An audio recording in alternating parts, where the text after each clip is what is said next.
High everyone, मैले अस्ति भर्खरै चाहिँ इन्फिनिक्स नोट 8 आईको रिभ्यू गरेको थिएँ र आज चाहिँ मसँग चाहिँ इन्फिनिक्सको त्योभन्दा पनि affordable smartphone Infinix Hot 10 play.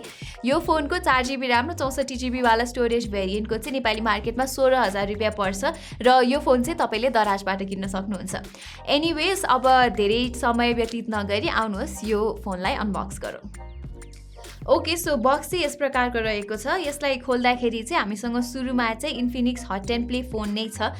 यो बक्सभित्र चाहिँ एउटा स्क्रिन प्रोटेक्टर पनि पहिलेदेखि आउँछ र मैले चाहिँ आफ्नो फोनमा लगाइसकेको थियो।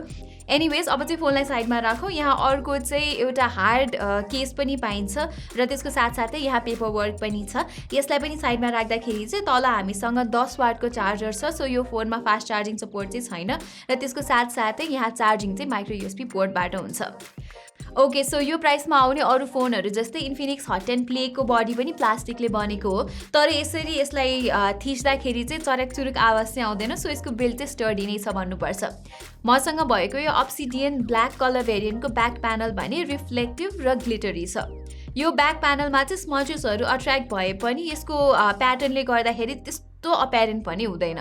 यसमा चाहिँ 6000 मिलिएम्प आवरको ब्याट्री भएको कारणले गर्दाखेरि यो चाहिँ एउटा हेभी फोन नै हो र यसको वेट पनि त्यस्तो इभनली डिस्ट्रिब्युट चाहिँ गरिएको छैन। यो फोनको तल्लो भाग चाहिँ माथिको भागभन्दा अलिकति हेभी फिल हुन्छ, तर हातमा लिँदाखेरि सजिलो होस् भनेर यहाँ चाहिँ यस्तो कर्भ साइड्सहरू राखिएको छ। ब्याक प्यानलको नै कुरा गर्दाखेरि चाहिँ यहाँ हामीले फिङ्गरप्रिन्ट स्क्यानर र रेक्ट्याङ्गुलर क्यामेरा बम्प पाउँछौँ। फिङ्गरप्रिन्ट स्क्यानरको स्पिड र एक्युरेसी चाहिँ अन पार नै छ जे होस् यो प्राइस रेन्जको अरू डिभाइसेसहरूसँग। यसको क्यामेरा बम्प पनि त्यति माथि उठेको चाहिँ छैन यहाँ रेयर सर्फेसबाट।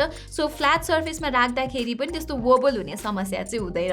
तर एउटा स्ट्रेन्ज कुरा चाहिँ के हो भने यो फोनमा तपाईँले डेडिकेटेड स्पिकर ग्रिल्स भने पाउनुहुन्न। त्यसको काम चाहिँ यहाँ नचमाथि रहेको एयरपिसले नै गर्छ। सो यसको अडियो चाहिँ त्यस्तो खासै राम्रो भने छैन। डिस्प्लेको कुरा गर्दा चाहिँ यो फोनमा तपाईँले अलिकति ठुलो 6.82 इन्चेसको एलसिडी स्क्रिन पाउनुहुन्छ। अरू बजेट डिभाइसेसहरूमा जस्तै यहाँ पनि तपाईँले एचडी रेजोल्युसन मात्रै पाउनुहुन्छ। त्यसै गरी यो फोन चाहिँ निकै टल छ, जसको रिजन चाहिँ यसमा भएको 20.5:9 एस्पेक्ट रेसियो हो र ल्यान्डस्केप ओरिएन्टेसनमा यो फोन युज गर्नुहुन्छ भने चाहिँ धेरै नै स्पेस भएको फिल हुन्छ तपाईँहरूलाई। डिस्प्लेको माथि चाहिँ एउटा वाटर ड्रप नच छ जसको साइडमा चाहिँ तपाईँले एलइडी फ्ल्यास पनि पाउनुहुन्छ। डिस्प्लेको क्वालिटीको कुरा गर्नु पर्दाखेरि चाहिँ कन्ट्रास्ट अलिकति बढी भएको पाएँ मैले, त्यसैले कलर्सहरू चाहिँ अलिकति डार्क नै देखिन्छ। त्यसै गरी यहाँ कन्टेन्ट र पिक्चर्स हेर्दाखेरि पनि त्यस्तो शार्प भन्ने देखिँदैन, जुन चाहिँ एउटा एचडी डिस्प्लेको लागि कमन नै हो।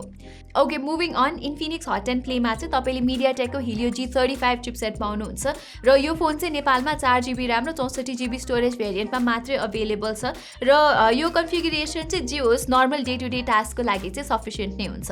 यो फोनमा जाइरोस्कोप पनि छ जुन चाहिँ पबजी मोबाइल गेममा तपाईँहरूले युज गर्न सक्नुहुन्छ। पबजी मोबाइलकै कुरा गर्ने हो भने चाहिँ तपाईँले सेटिङ्समा ब्यालेन्स ग्राफिक्स र मिडियम फ्रेम रेटसम्म पुश गर्न सक्नुहुन्छ। कल अफ ड्युटी मोबाइलमा पनि लो ग्राफिक्स र हाई रिफ्रेस रेटमा गेम मजाले चल्छ। अरू एडिसनल फिचर्सहरूको कुरा गर्नु पर्दाखेरि चाहिँ यो फोनमा भएको गेम मोड फङ्सनले चाहिँ तपाईँले भोल्युम अप अथवा भोल्युम डाउन बटन चाहिँ इन गेम फङ्सनहरूमा असाइन गर्न सक्नुहुन्छ।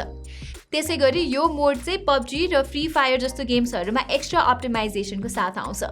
फ्री फायरमा चाहिँ तपाईँले ग्राफिक्स हाई र फ्रेम रेट अल्ट्रामा राखेर खेल्न सक्नुहुन्छ।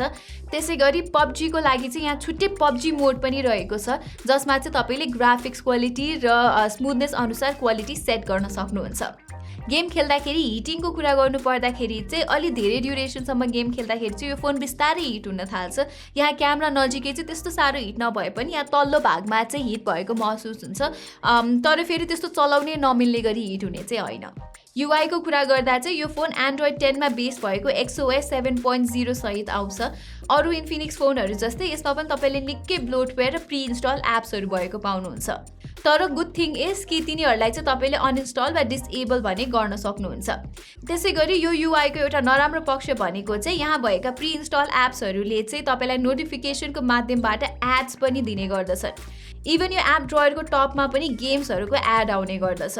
सो यो कुरामा चाहिँ मलाई अलिकति चित्त बुझेको भने छैन। ओके, अब चाहिँ इन्फिनिक्स हट 10 प्लेको क्यामेरासको बारेमा कुरा गरौँ र हेर्दाखेरि चाहिँ यहाँ 3वटा क्यामेरा छ जस्तो देखिए पनि यहाँ चाहिँ डुअल क्यामेरा सेटअप मात्रै छ, जसमध्ये यसमा रहेको यो 13 मेगापिक्सलको प्राइमेरी क्यामेरा मात्रै युजफुल लाग्यो मलाई चाहिँ। अर्को यहाँ रहेको यो एआई लेन्स भने नम्बरको लागि मात्रै इन्क्लुड गरिएको हो।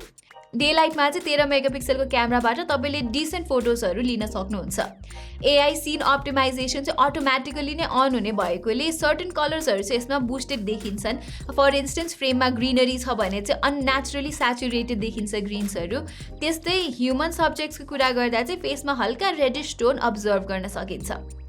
डाइनामिक रेन्जको कुरा गर्दाखेरि चाहिँ त्यस्तो खासै राम्रो छैन। तपाईँले यी फोटोजहरूबाट हेर्न सक्नुहुन्छ कि क्लाउड र स्काईलाई डिफ्रेन्सिएटै गर्न गाह्रो छ। सेल्फी क्यामेराले भने फेसलाई स्मुथ गरिदिन्छ। त्यस्तै एक्सपोजर मेन्टेन गर्न पनि धेरै नै स्ट्रगल गर्छ यहाँ भएको यो 8 मेगापिक्सलको सेल्फी क्यामेराले। त्यसै गरी यहाँ पोर्ट्रेट मोड भए तापनि पोर्ट्रेट सट्सहरू चाहिँ राम्ररी प्रोसेस हुँदैन। मेरो प्रयोगमा धेरैचोटि चाहिँ पोर्ट्रेट फोटोजहरू लिँदाखेरि ब्याकग्राउन्ड ब्लर नभइकन हाइलाइट मात्र ब्लो अप हुन्थ्यो। त्यस्तै राम्ररी प्रोसेस भएको बेला पनि एज डिटेक्सन भने त्यस्तो पर्फेक्ट छैन। सो ओभरअलमा चाहिँ म यो फोनको क्यामेरा पर्फर्मेन्सलाई एभरेज मात्रै भन्छु। तर फेरि यो फोनको ब्याट्री लाइफ चाहिँ एकदमै राम्रो छ।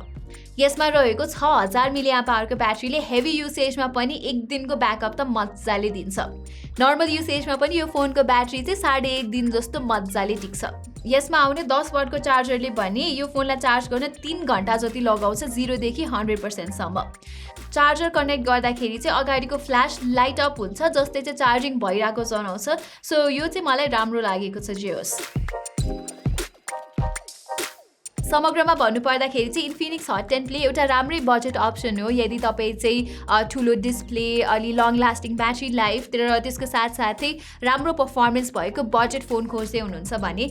तर यो फोनको क्यामेरा र सफ्टवेयर एक्सपिरियन्स भने त्यस्तो राम्रो छैन। सो राम्रो क्यामेरा र सफ्टवेयर तपाईँको प्रायोरिटी हो भने चाहिँ तपाईँले स्यामसङको M02s अथवा भिभोको Y12s किन्दा नै बेटर हुन्छ।